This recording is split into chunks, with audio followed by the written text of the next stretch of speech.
Okay. Good afternoon, everyone. This is Sahil Katyal. I'm your chemistry teacher from Horizon Academy, Bhajanpura. So see here. तो बेटा हम last class में क्या कर रहे थे? हमने किया था केमिकल काइनेटिक्स स्टार्ट, और केमिकल काइनेटिक्स के बारे में हमने एवरेज रेट लॉ के बारे में सीख लिया था। उसके ऊपर क्वेश्चन प्रैक्टिस भी एक दो माइन्यूट से क्वेश्चन कर लिए थे प्रैक्टिस।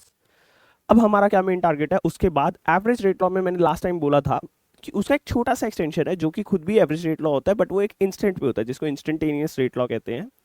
एक तो वो पढ़ना है हमको, और उसके बाद दूसरा क्या है हमारा, उसके बाद हमें रेट इक्वेशन देखनी है। ठीक है, हम कोशिश करेंगे इसमें जो भी बेसिक बेसिक चीज़ें हैं स्टार्टिंग की हमारी, ऑर्डर वगैरह, ये सब चीज़ें हम खत्म कर लेंगे। जैसे ऑर्डर हो गया, रेट इक्वेशन बनाना हो गया, या इंस्टेंटेनियस रेट लॉ हो गया, ये सब चीज़ें हमारी हम खत्म करने की आज के लेक्चर में कोशिश करते हैं। ठीक है, तो अब बेटा क्या है कि इस लेक्चर के अंदर तुम्हें सबसे पहले तो पुराने लेक्चर का थोड़ा सा नॉलेज जो है, अगर नहीं देखा है पुराना लेक्चर तो पहले वो लेक्चर देख के आओ, उसके बाद तुम इस पर फोकस करोगे तो तुम्हें और ज़्यादा पॉजिटिव फीडबैक मिलेगा खुद के लिए। आओ जरा देखते हैं। तो जैसे मैंने बोला था, लेक्चर ये ज़्यादा लंबा नहीं होगा, बट फिर भी जितना है, आई होप कि जितना मैं समझा रहा हूँ उतने टॉपिक्स को तुम अच्छे से समझ पाओ। ठीक है। हम्म,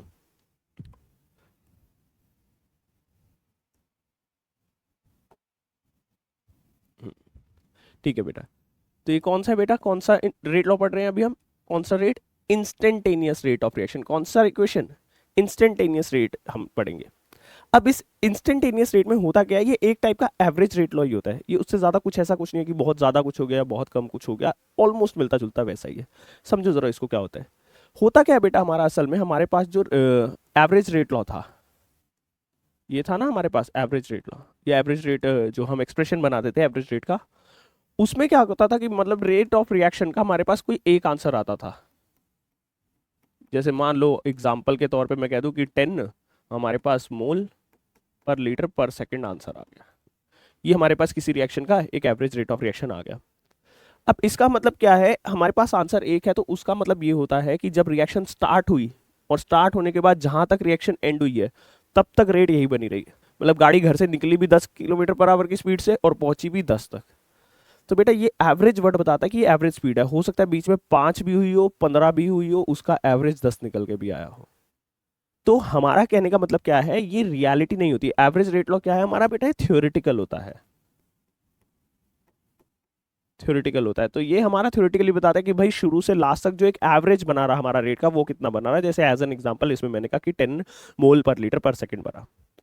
अब क्या होता है बेटा हमारा, इसके अलावा जो इंस्टेंटेनियस रेट लॉ होता है बेटा, ये एक्सपेरिमेंटल होता है। ठीक है, भी एक्सपेरिमेंटल होते हैं। तो जब हम एक्सपेरिमेंट करते हैं ना, तो एक्सपेरिमेंट हमें बताता है कि ऐसा जरूरी नहीं है कि रिएक्शन स्टार्ट हुई तब भी उतना ही रेट था और रिएक्शन जहां तक एंड हुई तब भी उतना ही रेट था। हम उसके बीच में उसका एवरेज रेट देखते हैं कि भाई कितना चलता आ रहा है, तो वो तो एवरेज ये था। लेकिन इंस्टेंटेनियस कहता है, गाड़ी निकली सुबह 10 बजे घर से बाहर, शाम को पहुंची 5 बजे, दोपहर को 2 बजे, बताओ कितनी स्पीड थी गाड़ी की। तो यही रेट ऑफ रिएक्शन, जब इंस्टेंट की वर्ड की बात करते हैं तो इंस्टेंट का मतलब यही है ऑन द स्पॉट। कि ऑन द स्पॉट बताना है कि अगर मान लो 10 मिनट तक रिएक्शन चली है, तो 10 मिनट के अंदर पूरे 10 मिनट में अलग अलग टाइम पे अलग अलग रेट रहा होगा, तो किसी पर्टिकुलर टाइम पे पर्टिकुलर रेट ऑफ रिएक्शन निकालना हम इंस्टेंटेनियस रेट बोलते हैं, या इंस्टेंटेनियस रेट ऑफ रिएक्शन। तो जो हमारा इंस्टेंटेनियस रेट ऑफ रिएक्शन है बेटा, इसके अंदर यही मेन चीज़ है हमारी, कि हमें एक इंस्टेंट की बात करनी है, हमें ओवरऑल की बात नहीं करनी है। ठीक है, अब देखो जरा। अब जैसे ये एक इमेज है, आई होप ये क्लियर दिख रही होगी, मैं थोड़ा सा जूम करता हूँ।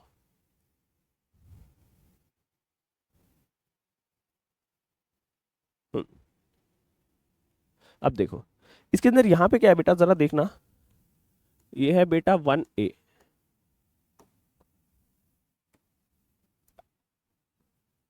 1A हो गया, और 1A ने हमको प्रोडक्ट क्या दिया, 2B प्रोडक्ट दिया। ये एक रिएक्शन है। अब इस रिएक्शन के अंदर जब हमने रेट निकाला बेटा, तो टाइम 0 पे ए की कॉन्सेंट्रेशन 50 थी और प्रोडक्ट भी 0 था। 10 सेकंड के बाद ये थोड़ी सी कम हो गई, 45 हो गई, और ये 5 बन गया। मोल पर लीटर कॉन्सेंट्रेशन की बात हो रही है। 20 सेकंड बाद ये 40 हो गया, यहाँ पे 10 बन गया। 30 हो गया, 30 सेकंड बाद ये 35 हो गया, ये 15 बन गया। अब हमने क्या किया वही, कि एक ही, अगर मेरे को पहला रेट चाहिए तो इसका फाइनल क्या हुआ, 45, माइनस इनिशियल क्या हुआ, 50। क्योंकि 0 इनिशियल टाइम, 10 सेकंड बाद, तो 10 सेकंड बाद मतलब ये फाइनल है, ये इनिशियल है, तो इसके गैप से 45 - 50 -5/10 क्या है बेटा, -5/10, या -0.5।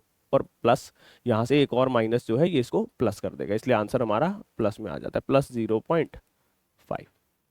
तो तुम देखोगे ना बेटा, तो ये सारे इंटरवल पे अगर हम एवरेज रेट लॉ वाला फॉर्मूला लगा दे जो हमने थोड़ी देर पहले लगाया, तो सब 0.5 ही आते रहेंगे।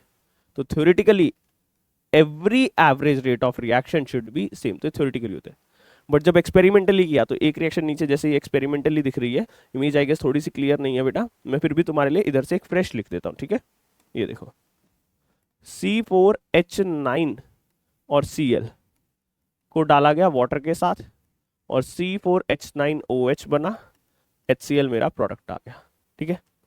तो यहाँ पर अलग अलग टाइम लिया गया, टाइम 0 लिया गया, टाइम 50 लिया गया, टाइम 100 लिया गया, ठीक है, टाइम 150 लिया गया। उस टाइम पे हमारे पास इसकी कॉन्सेंट्रेशन जो भी थी सबकी कॉन्सेंट्रेशन आर्बिट्ररी हमने लिख दी।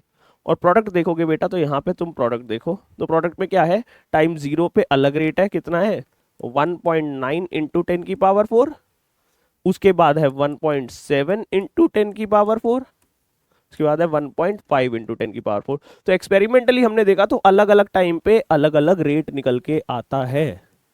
तो जो एवरेज रेट लॉ था वो हमारा थ्योरेटिकल रेट लॉ होता है, जो सारा मिला के हमको देता है कि भाई हाँ इतनी देर में हमारा ये कॉमन है जो एवरेज है शुरू से लेके एंड तक का। लेकिन इंस्टेंटेनियस कहता है किसी एक टाइम पे निकालो और हर एक टाइम पे रेट अलग अलग होता है, ठीक है। अब इसी के चलते बेटा हमारे पास क्या होता है कि हम कैसे प्रैक्टिस करते हैं, देखो हमारे पास निकालने के तरीके होते हैं कुछ। तो ये क्या है, method to find instantaneous rate, method to find what, instantaneous rate. अब देखो क्या मेथड है बेटा हमारे पास। पहला मेथड होता है बेटा ग्राफिकल मेथड। कौन सा मेथड होता है, ग्राफिकल मेथड। ग्राफिकल मेथड कुछ नहीं है, बहुत इजी सा है। ग्राफिकल मेथड में तुम देखो क्या करना होता है कि जैसे ये मान लो एक ग्राफ है,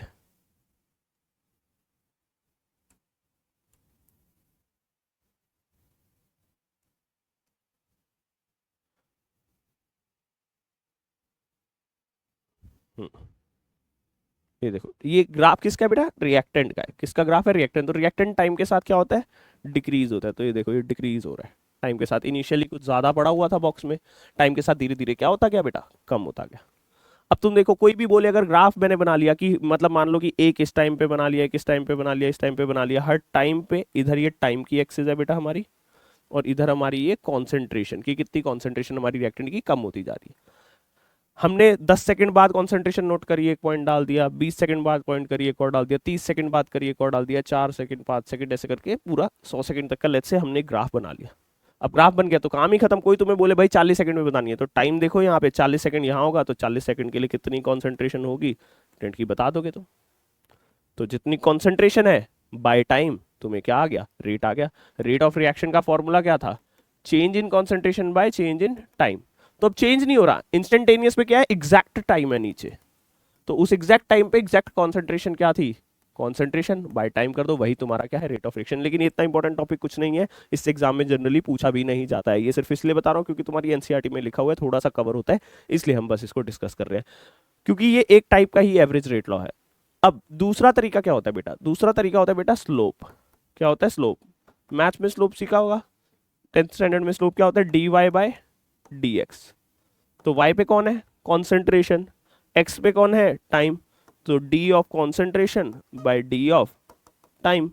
तो d ऑफ कॉन्सेंट्रेशन क्या हो गया, रिएक्टेंट की फाइनल कॉन्सेंट्रेशन है लेट्स से R2, इनिशियल है R1, टाइम हो गया T2 माइनस T1। तो ये क्या बन गया भाई, पुराना वही एवरेज रेट लॉ ही तो बन गया।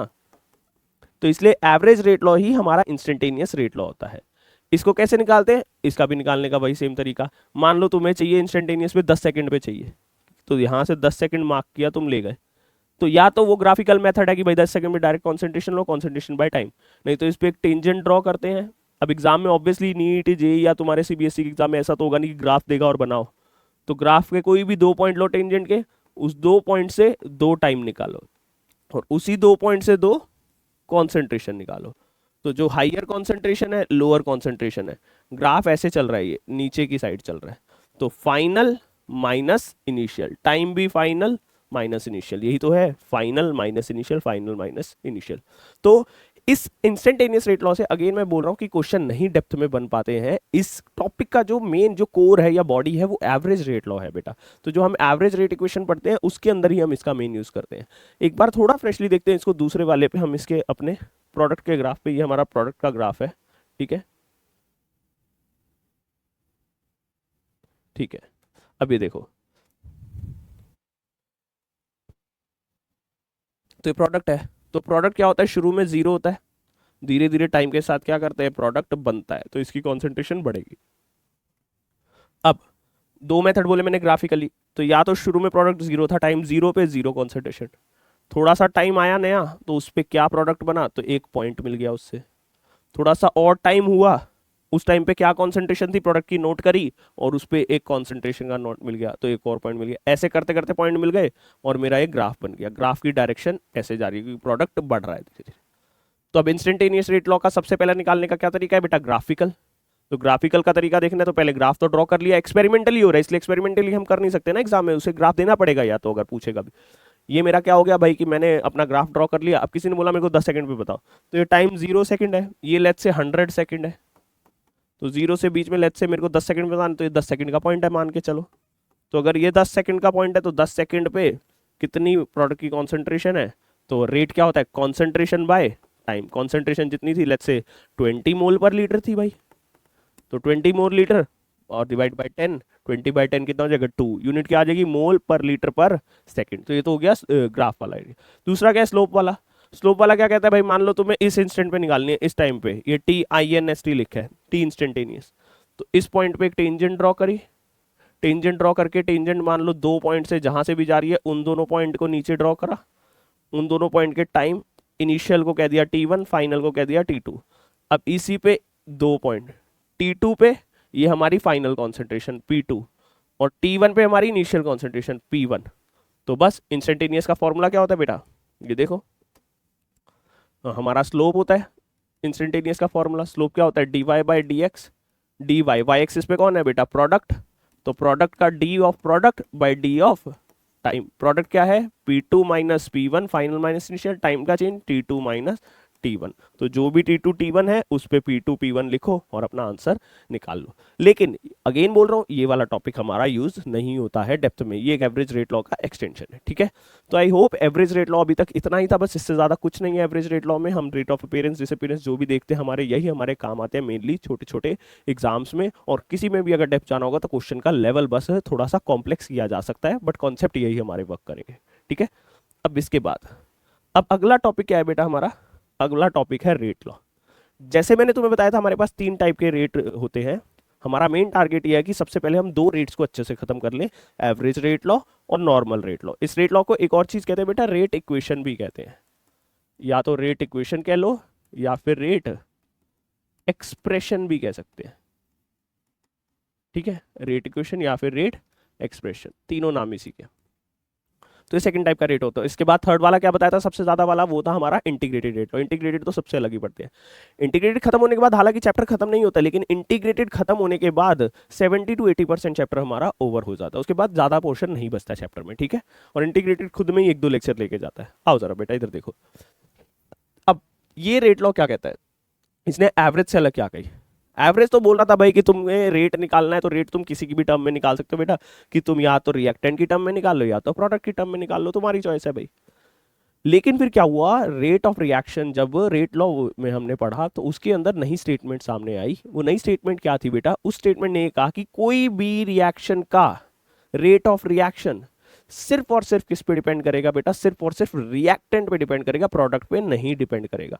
मतलब तुम्हें अगर घर से निकल के कहीं पहुंचना है तो तुम्हारी डेस्टिनेशन नहीं मैटर कर रही, तुम जहां से निकले हो उस टाइम पे मैटर कर रहा है कि तुम उस टाइम ज्यादा तेल लेके निकले कि कम तेल लेके निकले। मतलब कि रिएक्टेंट की कॉन्सेंट्रेशन ज्यादा है तो ज्यादा फास्ट रिएक्शन भागेगी, रिएक्टेंट की कॉन्सेंट्रेशन कम है तो रिएक्शन धीरे भागेगी। ऐसा नहीं है कि प्रोडक्ट ज्यादा बन रहा है तो रिएक्शन तेज भागी होगी, ऐसा कुछ नहीं। तो प्रोडक्ट से इसने कहा कि रिलेशन हमारा नहीं होता है। तो इसने सिर्फ इतना सा बोला कि rate of reaction is dependent upon only reactant. Only what बेटा, रिएक्टेंट। समझ में आ रही है बात, ओनली किस पे डिपेंड करता है बेटा हमारा, सिर्फ रिएक्टेंट पे डिपेंड करता है। अब इसके बाद देखो रेट ऑफ रिएक्शन हमारा डिपेंड करता है किस पे बेटा, रिएक्टेंट पे। तो इसके साथ साथ हमने फिर रेट इक्वेशन बनाई। तो जैसे लेट्स से रिएक्शन इमेजिन करो, ए है, इसने बी दे दिया, स्मॉल ए बी स्टोइचियोमेट्री है और कैपिटल ए हमारा रिएक्टेंट है और कैपिटल बी हमारा प्रोडक्ट है, ठीक है ना बेटा। अब हमारा रेट ऑफ रिएक्शन को बोला गया आर, और आर हमारा डायरेक्टली प्रोपोर्शनल होगा किसके, रिएक्टेंट की कॉन्सेंट्रेशन के। तो रिएक्टेंट कौन है, ए। कॉन्सेंट्रेशन को बेटा स्क्वायर ब्रैकेट में लिखेंगे, और कॉन्सेंट्रेशन के ऊपर कोई पावर होगी एक्स पावर, ये एक्स में और मे नॉट बी, मतलब हो भी सकता है और नहीं भी हो सकता कि ये स्टोइचियोमेट्री हो। तो मतलब x या तो इसमें a की वैल्यू पुट कर सकते हो स्मॉल a की, या तो नहीं पुट होगी। अभी वो है क्या वो बताता हूँ, वो आगे पढ़ेंगे। अभी पहले ये समझ लो कि ये मे और मे नॉट बी स्टोइचियोमेट्री, या तो ये हो सकती है स्टोइचियोमेट्री या तो ये नहीं भी हो सकती। अब प्रोपोर्शनैलिटी का साइन हटता है तो बेटा एक कांस्टेंट आता है, ये बाकी तो बचा हुआ सेम हो गया। इस कांस्टेंट को बोला जाता है बेटा रेट कांस्टेंट। क्या बोला जाता है, रेट कांस्टेंट बोला जाता है बेटा। अब ये रेट कांस्टेंट के ऊपर भी एक डेप्थ स्टडी है, वो भी आज के लेक्चर में नहीं होगी, वो तो आगे होगी। आज क्या समझना है, आज हमें ये एक्स समझना है बेटा, ठीक है। ये एक्स क्या होता है, तो पहले तो ये रेट इक्वेशन हो गई कि मतलब कोई भी रिएक्शन को हम सिर्फ रिएक्टेंट की टर्म में लिखेंगे, बी की टर्म में नहीं लिखूंगा, क्योंकि बी क्या है, मेरा प्रोडक्ट है। मैं सिर्फ इसको किसकी टर्म में लिखूंगा, ए की टर्म में लिखूंगा। अब आओ चलो आगे चलते हैं। अब आगे आ गया है वर्ड ऑर्डर। तो ऑर्डर वही था जो मैंने पीछे एक्स लिखा था, मैं एक्स का सिंबल एक बार बदल दूं बेटा, इसको एक्स ना कह के स्मॉल एन कहो। क्या कहो, स्मॉल एन, क्योंकि स्मॉल एन ही है वो वर्ड जो हर जगह करीब करीब यूज होगा तुम्हारा बुक में, तो इसको स्मॉल एन बोलो। तो ये हमारा क्या होता है, एन होता है बेटा ऑर्डर। क्या होता है, ऑर्डर। अब ऑर्डर पहली चीज तो हमेशा बिल्कुल टाइट सी गांठ मार लो और दिमाग में फिट कर लो, ऑर्डर एक एक्सपेरिमेंटल डाटा है। क्या है बेटा, एक्सपेरिमेंटल डाटा है। अब ऑर्डर जब मेरा एक्सपेरिमेंटल डाटा है तो ऑर्डर जो होता है एग्जाम में गिवन होना चाहिए, क्योंकि एक्सपेरिमेंट तो मैं करूंगा नहीं। लेकिन ऑर्डर को निकालने के और भी बहुत मल्टीपल तरीके हैं जिनसे हम इनडायरेक्टली ऑर्डर की कैलकुलेशन कर सकते हैं। अब कैसे ऑर्डर निकालें वो तो अभी नहीं देखना, अभी हमें ये देखना है कि भाई ऑर्डर होता क्या है। तो ऑर्डर क्या होता है सुनो, जैसे तुमने रिएक्शन ली ए और प्रोडक्ट बनाया बी, ए का था 10 मोल लेट से, और प्रोडक्ट भी बन रहा था 10 मोल, इसको कर दिया तुमने 20 मोल नेक्स्ट टाइम। तो ये केस 1 किया, ये केस 2 किया, और ये भी कितना हो गया, 20 मोल ही बन रहा है। तो अब तुम देखो इसको जितना चेंज किया ये भी उतना ही चेंज हुआ। तो 1:1 का रेशो है। 1:1 का रेशो का मतलब क्या है, इसको जितने टाइम बढ़ाया वो भी उतने ही टाइम बढ़ा। तो इसको क्या कहेंगे बेटा, फर्स्ट ऑर्डर। क्या कहेंगे, फर्स्ट ऑर्डर की 1 ऑर्डर है। अब देखो ए लिया, बी लिया, ये 10 मोल था और ये कुछ नहीं था इनिशियली, शायद ये चाहे 10 मोल पे, मैं ऐसे एग्जांपल लेके बोल देता हूँ कि ये भी 10 मोल ही था, वही पुराने वाला एग्जांपल ही कंटिन्यू करते हैं, ठीक है। अब इसको किया 20 मोल, इसको कितना किया, 20 मोल करा, तो ये डबल किया, कितना किया, डबल किया, और ये हो गया 4 टाइम्स। कितना हो गया, 4 टाइम्स हो गया उसका। अब सीन क्या हुआ बेटा, ये चीज को समझो एक तरह से कि तुमने जब किसी को 1:1 में रखा, अब उसमें से तुमने रिएक्टेंट को तुमने डबल किया, और ये भी डबल होता तो ये सेम 1:1 का कॉम्बिनेशन बन रहा था। यहां मत देखना कि 20-20 काट के 1:1 करूंगा, वो नहीं मैं बोल रहा कि 1:1 का बनेगा। मेरा कहने का मतलब है तुमने इसमें कुछ चेंज किया और इधर भी वैसा ही चेंज हुआ, तो वैसे ही को क्या कहेंगे, फर्स्ट ऑर्डर हो गया। लेकिन इधर कुछ चेंज किया और उधर उसका दुगना चेंज हो गया, तो ये चेंज को क्या कहते हैं बेटा, सेकंड ऑर्डर कहते हैं। क्या कहते हैं, सेकंड ऑर्डर। जनरली 20 का मेरे को 40 भी नहीं बोलना चाहिए, मेरे को तो ऐसे तुम्हें समझाना चाहिए इसको इस सिंपल भाषा में, ऐसे करके कि अगर मान लो नंबर्स में समझाता हूँ, जैसे 1 मोल है और ये भी 1 मोल था, इसको मैंने 2 मोल किया, तो ये 2 का स्क्वायर हो गया 4 मोल, उसकी पावर 2 हो गया। 20 का स्क्वायर जनरली हमारा 400 बनता, तो मैंने 40 लिखा हुआ था। ऐसे यहाँ पर ये हुआ कि ये 10 था, 1 रहा, 2 किया इसको तो ये भी 2 हो गया, तो 1:1 का रिलेशन है। अब एक और ऑर्डर होता है बेटा, जैसे अगर ए है, ए मेरा बी में कन्वर्ट हो रहा है, तो ए 1 मोल था, ये भी 1 मोल था, इसको मैंने 2 मोल कर दिया, इसको कुछ भी नहीं हुआ, ये 1 मोल ही रहा। अरे तो ऐसे केस में मतलब ये चेंज ही नहीं हो रहा, मतलब ये इस पे डिपेंड ही नहीं करता है, तो इसको क्या कहते हैं, जीरो ऑर्डर कहते हैं। तो ये निकालना कि कौन डबल होएगा, मतलब डबल कह रहा हूँ कि कौन पावर 2 में जाएगा, कौन पावर 3 में जाएगा, कौन पावर 1 में रहेगा, मतलब सेम सेम वैरी करेगा या कोई डिपेंड ही नहीं करेगा, ये तो एक्सपेरिमेंट ही बता सकता है ना, ये हम लिख कर नहीं बता सकते हैं। तो इस चीज़ को निकालने के लिए तभी मैंने सबसे पहले लिख दिया ऑर्डर क्या होता है बेटा, हमारा एक्सपेरिमेंटल डाटा होता है। अब एग्जाम में तो एक्सपेरिमेंटल डाटा के अलावा क्या होता है कि हमारे पास एक्सपेरिमेंटल डाटा भी निकलवाया जाता है कैलकुलेशन के थ्रू, तो हम वो भी चीजें, तभी मैंने मे और मे नॉट वर्ड यूज किया था। अब यहाँ पे देखते हैं एक बार रेट लॉ विद ऑर्डर। देखो बेटा, रेट लॉ विद ऑर्डर अभी जैसे बताया कि जैसे रिएक्शन है स्मॉल ए प्लस स्मॉल बी, इसको इजी करके लिखता हूँ जैसे 1 करके, 1a plus 2b giving 3c plus 4d। तो 1a, लेट्स से मेरे को रेट लॉ लिखना है तो इसका तो r हो गया, रेट कांस्टेंट k हो गया, रिएक्टेंट की टर्म्स में आएगा a और b की टर्म में, ऊपर क्या आएगा x और y आ गया, क्या आ गया, x और y आ गया। अब ये x की वैल्यू 1 में भी हो सकती है और मे नॉट भी हो सकती है, कब में होगी और कब मे नॉट भी होगी वो बाद में बताऊंगा। और y की वैल्यू को 2 वही मे भी कह सकते हो या मे नॉट भी कह सकते हो। ये क्या बन गया मेरा, इसका रेट लॉ बन गया ऑर्डर के साथ, ठीक है। हो सकता है कि ये 1 हो सकता है 1/2 हो, कुछ भी किसी को नहीं पता, एक्सपेरिमेंट बताएगा। अब डिफरेंशियल रेट लॉ देखते हैं। डिफरेंशियल रेट लॉ कोई ऐसा नहीं है कि कोई नया रेट लॉ है, ये कहता है तुमने पुराना एवरेज रेट लॉ निकाला, एवरेज रेट निकाला, और नया तुमने एक रेट एक्सप्रेशन भी बनाया जो अभी के की टर्म में बना था। उसने कहा दोनों एक ही रिएक्शन पे लगाओ फॉर्मूलाज, पुराना वाला भी वो भी रेट बताता है, नया वाला भी रेट बताता है, बस दोनों के बताने का तरीका अलग है। तो ऐसा तो नहीं है कि गाड़ी को अलग अलग पेट्रोल पंप पे ले जाएंगे तो वो अलग अलग टाइप का पेट्रोल भरेगी, दोनों चीज़ों का जो पेट्रोल है वो सेम ही है, दोनों के अंदर रेट ही निकलता है। तो हमारी गाड़ी मतलब रिएक्शन की गाड़ी एक ही है, लेकिन उस रिएक्शन की गाड़ी को दो अलग तरीके से पेट्रोल पंप से भरा जा सकता है। तो दोनों में क्या होती है, गाड़ी रन करनी है, तो हमारा कहने का मतलब है कि भाई एवरेज रेट और रेट एक्सप्रेशन दोनों ही रेट बताते हैं भाई, दोनों ही रेट टेलिंग करते हैं। तो दोनों ही रेट टेलिंग करेंगे तो एक गाड़ी को चाहे तुम अंदर से बैठ के स्पीड मेजर करो या बाहर से बैठ के स्पीड मेजर करो, स्पीड तो वही रहनी है उसकी। तो कहने का मतलब क्या हुआ कि ये दोनों होते हैं बेटा इक्वल। तो जब इन दोनों को इक्वल कर देते हैं तो जैसे मेरे पास रिएक्शन है, ये मैं लिखता हूँ देखो 1a plus 1b giving 2c plus 3d, ये लिख दिया मैंने।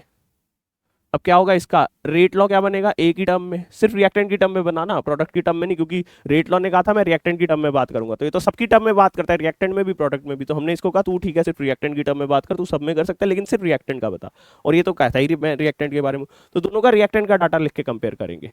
तो मैं यहाँ पे अभी एक रिएक्टेंट लिखता हूँ रिएक्शन में, जैसे 1a giving 2b plus 3c plus 3c। तो रेट क्या हो गया, के ए, इसकी पावर क्या हो गई, कुछ एक्स हो गई, मुझे नहीं पता एक्स पावर क्या है, ये एक्स 1 भी हो सकता है और 1 नहीं भी हो सकता है। और दूसरा रेट ऑफ रिएक्शन, ये तो रेट लॉ से बना और रेट इक्वेशन से बन गया, और मेरा दूसरा है average rate law. Average rate law अगर इसकी टर्म में लिखूंगा तो ये रिएक्टेंट है, 1/1 आएगा स्टोइचियोमेट्री, dA/dt आ जाएगा। अब ये दोनों क्या है बेटा, इक्वल है, एवरेज रेट लॉ और रेट इक्वेशन तो दोनों को लिख दो, -1/1 dA/dt is equals to R into A की पावर x। अब ये क्या बन जाएगा बेटा, इधर देखो, ये बन गया मेरा dA/dt, 1/1 मैं इग्नोर कर देता हूँ, माइनस को मैं उधर ले जाता हूँ, और ये k है, रेट कांस्टेंट है, दोनों ही ये R है बेटा, ये भी R है, ये भी R है, इसको भी R कह सकते हो, रेट ऑफ रिएक्शन है। और उस साइड क्या बना बेटा मेरे पास, k a की पावर x, और इधर क्या आएगा माइनस। तो ये पूरा क्या बन गया मेरा बेटा, डिफरेंशियल रेट लॉ। ये क्यों बना रहा हूं, क्योंकि बेटा जब इंटीग्रेटेड रेट लॉ पढ़ेंगे ना, तीसरा वाला रेट लॉ, तो उसके अंदर हमारे को इसकी जरूरत पड़ती है, डिफरेंशियल रेट लॉ की जरूरत पड़ती है। दोनों पुराने मिलाते हैं, उससे मिलके नया थर्ड वाला बनता है इंटीग्रेटेड रेट लॉ, ठीक है।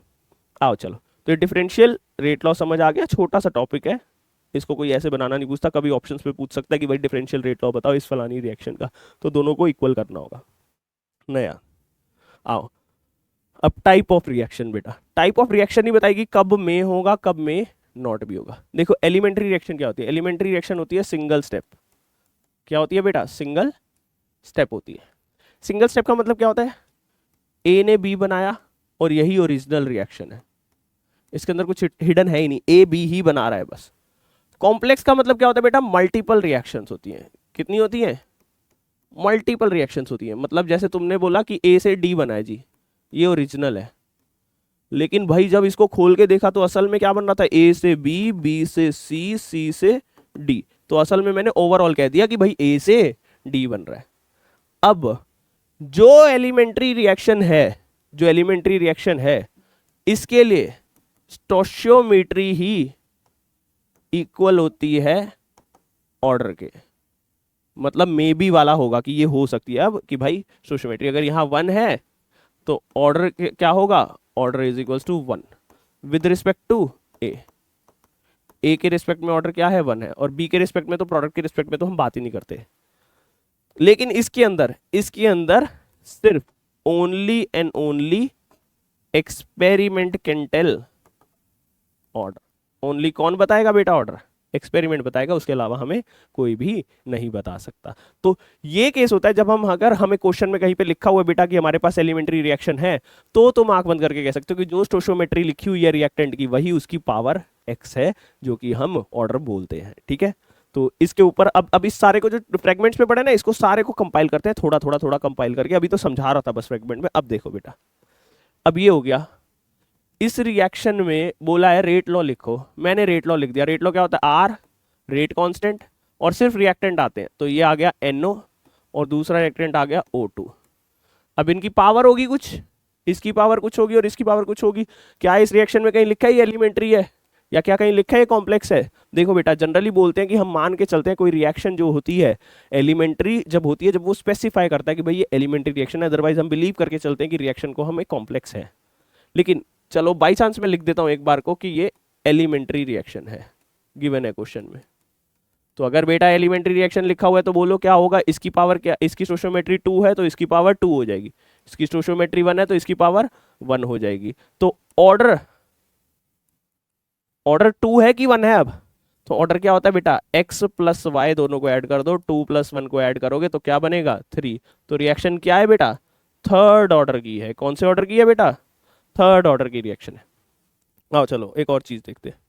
यहां देखो बेटा, ये बोल रहा है ऑर्डर बताओ विद रिस्पेक्ट टू CH_Cl3 और ऑर्डर बताओ विद रिस्पेक्ट टू Cl2। तो पहले तो तुम ये देखो, अब इस रिएक्शन में तो कहीं पे भी नहीं लिखा। अच्छा, ये बताने को नहीं कह रहा, इसने दे दिया हमको CH_Cl3 का 1 है और Cl2 का हमारा क्या है, 1/2 है। अब क्या लिखना है, रेट एक्सप्रेशन लिखना है, इसमें लिखा नहीं है, तुम्हें रेट लॉ फाइंड करना है। ठीक है, रेट लॉ फाइंड कैसे करते हैं बेटा, R K, उसके बाद क्या आएगा बेटा, रिएक्टेंट कौन है, CH_Cl3, दूसरा रिएक्टेंट कौन है बेटा, Cl2। CH_Cl3 की पावर क्या हो गई बेटा, अब तुम बोलो यहाँ 1 है सर, मैं 1 लिख दूं, क्या रिएक्शन में लिखा है एलिमेंट्री है, नहीं है। ऑर्डर एक्सपेरिमेंटली बता रखा है कि CH_Cl3 के रिस्पेक्ट में 1 है और Cl2 के रिस्पेक्ट में हाफ है। क्या है, हाफ है। तो ये बनेगा बेटा रेट लॉ। अब अगर कोई बोले ओवरऑल ऑर्डर बताओ, एक और क्वेश्चन, तो 1 प्लस 1/2 3/2 बन गया क्या तुम्हारा, ओवरऑल ऑर्डर बन गया। तो जो ओवरऑल ऑर्डर होता है वो दोनों या जितने भी रिएक्टेंट है उनकी सबकी पावर को ऐड किया जा सकता है, और पावर में और मे नोट भी स्टोशियोमेट्री होती है, और एलिमेंट्री के केस में स्टोशियोमेट्री होगी, कॉम्प्लेक्स के केस में नहीं होगी। ठीक है, आओ जरा एक और स्टेप आगे बढ़ते हैं। अब देखो ओवरऑल ऑर्डर, वही जो मैंने अभी बताया ओवरऑल ऑर्डर। मान लो कि एक रिएक्शन है जैसे, तो 1A plus 2B giving 3C plus 4D। तो रेट लॉ क्या होगा, R K, सिर्फ रिएक्टेंट लिखने A और रिएक्टेंट दूसरा B। अब ये गिवन है, मान लो एलिमेंट्री है। क्या है बेटा, एलिमेंट्री है, तो इसी की स्टोशियोमेट्री जो है वही इसका ऑर्डर है, 1 और 2। तो अब इसमें क्या बनेगा, order with respect to A। Order with respect to A कितना है बेटा, 1। Order with respect to B कितना है बेटा, 2। और कोई बोले ओवरऑल ऑर्डर, तो ओवरऑल ऑर्डर बेटा सीधा ऐड करना, 1 + 2 कितना हो गया टोटल, 3। ठीक है, बहुत इजी है, कोई कोई है ही नहीं टफनेस, बहुत इजी टाइप के क्वेश्चन है और बहुत बार आते हैं, बहुत बार। लेकिन सिलेबस इतना ज्यादा हो जाता है ना, तब हम सोचते रहते हैं कि पता नहीं कैसे होगा कैसे नहीं होगा। सिलेबस के अंदर ही हम प्रेशर में अपने आप को ही इजी क्वेश्चन को भी टफ बना देते हैं। बहुत ईजी है, ऐसे ही PYQ भी है ऐसे भरे हुए, तुम सॉल्व करके देखोगे तो खुद। ठीक है, अब देखते हैं बेटा प्रॉपर्टीज ऑफ ऑर्डर। बहुत ईजी है, 4 प्रॉपर्टीज होती है, बहुत ईजी प्रॉपर्टी होती है। Order can be positive, order can be negative, order can be zero, order can be fractional। तो फ्रैक्शनल का एग्जांपल देख लिया, पॉजिटिव का देख लिया, जीरो का भी देख एक बताई दिया। तो तुम्हें जब इफेक्ट ही नहीं करता, चेंज करते रहो रिएक्टेंट, प्रोडक्ट चेंज ही नहीं होगा, उतना ही बनेगा। नेगेटिव का मतलब होता है प्रोडक्ट कम हो जाता है कि अगर मान लो तुमने रिएक्टेंट डाला और प्रोडक्ट जितना था उससे भी कम हो गया, अब बन ही नहीं रहा उतना ज्यादा, तो वो नेगेटिव ऑर्डर भी होता है हमारा। ठीक है, आगे चलते हैं। अभी हमारा लास्ट क्वेश्चन है बेटा, इसको बस फटाफट करेंगे। ओवरऑल ऑर्डर बोला है, ओवरऑल ऑर्डर में पावर ऐड कर दो, 1/2 प्लस 3/2 कितना हो जाएगा बेटा, 4/2। 4/2 का मतलब 2, मतलब ये सेकेंड ऑर्डर रिएक्शन है, पहले का आंसर। सेकेंड का आंसर 3/2 है और एक -1 है, दोनों को ऐड कर दिया तो कितना बचेगा, 3/2 -1, 3 - 2/2 -1/2। तो ये नेगेटिव में हाफ ऑर्डर है, हाफ मतलब 1/2 ऑर्डर। तो बस यही है, इसके अलावा कुछ भी नहीं है बेटा। बहुत इजी चीज अभी तक लेके चला हूं। सिर्फ आज हमने दूसरा लेक्चर देखा और तुमने दूसरे लेक्चर में देखा कि कैसे हमारा एवरेज रेट लॉ जो है वो आगे इंस्टेंटेनियस रेट लॉ को भी इमरजेंस देता है, जिस टॉपिक की सच में इतनी सिग्निफिकेंस है भी नहीं, क्योंकि वो एक्सपेरिमेंटली ज्यादा डिटरमाइंड होता है, वो प्रैक्टिकल केमिस्ट्री में हमारा ज्यादा यूज होता है। और उसके बाद तुमने अपना रेट इक्वेशन देखी, जिसको रेट एक्सप्रेशन और रेट लॉ भी कहते हैं। बस कुछ नहीं करना, रेट को रिएक्टेंट की टर्म में लिखना है, सिर्फ प्रोडक्ट की टर्म में नहीं लिखना है। और जब सिर्फ हम रिएक्टेंट की टर्म में लिखते हैं तो उसके लिए हम रिएक्टेंट के ऊपर कुछ पावर्स होती है जिनको हम ऑर्डर कहते हैं, वो हमारी स्टोइचियोमेट्री हो भी सकती है उसकी पर्टिकुलर, या तो स्टोइचियोमेट्री नहीं हो सकती है। सिर्फ एलिमेंट्री रिएक्शन के केस में जो सिंगल स्टेप रिएक्शन होती है वही स्टोइचियोमेट्री, वही ऑर्डर होती है, कॉम्प्लेक्स के केस में नहीं होती। कॉम्प्लेक्स के केस में आगे सिखाऊंगा बेटा कैसे निकालते हैं, वो कॉम्प्लेक्स के केस में अलग हमारे पास सिनारियो होता है ऑर्डर निकालने का। तो कॉम्प्लेक्स के बाद हमारे पास कभी पूछे ऑर्डर विद रिस्पेक्ट टू खाली एक रिएक्टेंट तो सिर्फ उसकी पावर लिखना, कभी पूछे ओवरऑल ऑर्डर तो सारे रिएक्टेंट की जितनी भी पावर्स हैं तुम्हारे पास ऑर्डर की उनको ऐड कर देना। बस इतना ही है, इससे ज्यादा कुछ नहीं है। और प्रॉपर्टीज में भी बहुत बार थ्योरेटिकल क्वेश्चन आए हुए हैं नीट के अंदर भी कि भाई ऑर्डर का इसमें से बताओ कौन सी गलत स्टेटमेंट है। ऑर्डर मॉलिक्यूलरिटी भी एक वर्ड होता है, आगे पढ़ेंगे अभी। ठीक है, तो बेटा कहने का इतना सा सारांश है कि भाई अब हमारे पास जो है, हमारे पास चैप्टर का जो एक बेसिक स्टार्टिंग होती है, बेसिक स्टार्टिंग हमारी हो चुकी है। चैप्टर के अंदर हमने 2 टाइप के रेट लॉस को समझ लिया है। नेक्स्ट क्लास जो लेके आऊंगा बेटा, नेक्स्ट क्लास के अंदर हम मॉलिक्यूलरिटी को पढ़ेंगे, कॉम्प्लेक्स रिएक्शन को पढ़ेंगे, के बारे में जैसे मैंने बोला के बारे में पढ़ेंगे, इन सारी चीजों को मिलाएंगे। थोड़ा कॉम्प्लेक्स रिएक्शन के बारे में पढ़ेंगे, जैसे मैंने बताया उसका ऑर्डर भी निकालते हैं। तो ये सारी चीजों को मिला के हम फाइनली ये सेकंड वाले रेट लॉ को पूरी तरीके से खत्म कर देंगे और उसके बाद हम इंटीग्रेटेड के अंदर एंटर करेंगे। ठीक है, तो that's it for today everyone, this is your faculty Sahil Katyal, chemistry faculty from Horizon Academy, Bhajanpura. That's it for today. We'll meet in the next class. Bye bye everyone.